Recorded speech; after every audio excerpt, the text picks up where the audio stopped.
Hi friends, ഇന്ന് നമുക്ക് ഈ പപ്പായ ഒരെണ്ണം പറിച്ച് തോരൻ വയ്ക്കാമല്ലോ. ഇതുപോലെ കുരുകുരുന്ന് അരിഞ്ഞെടുക്കണം കേട്ടോ.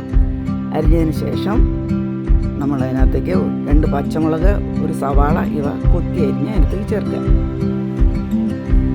ഒത്തിരി ചെറുതാക്കേണ്ട, മുളക് ഇത്തിരി വലുതായിരുന്നു കേട്ടോ, എരിവാണെങ്കിൽ എടുക്കാം. പിന്നെ ഒരു തണ്ട് കറിവേപ്പിലയും ഇട്ട് തേങ്ങയും ചിരണ്ടിയത് ചേർത്ത് നന്നായിട്ട് ഉപ്പും ചേർത്ത് നന്നായിട്ട് തിരുമ്മി യോജിപ്പിക്കുക കേട്ടോ. അടച്ചു വയ്ക്കുക.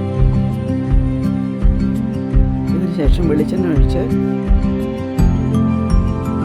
അതിനകത്ത് ഇത്തിരി മഞ്ഞപ്പൊടികളും ചേർത്തിട്ട് വേണം കേട്ടോ ഇപ്പോഴിട്ട്.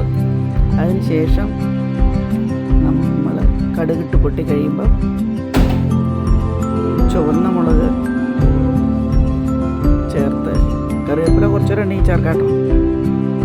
എന്നിട്ട് ഇളക്കി മൂടിയിരിക്കുക. ഇപ്പം നന്നായി വെള്ളമൊന്നും ചേർത്തിടാം.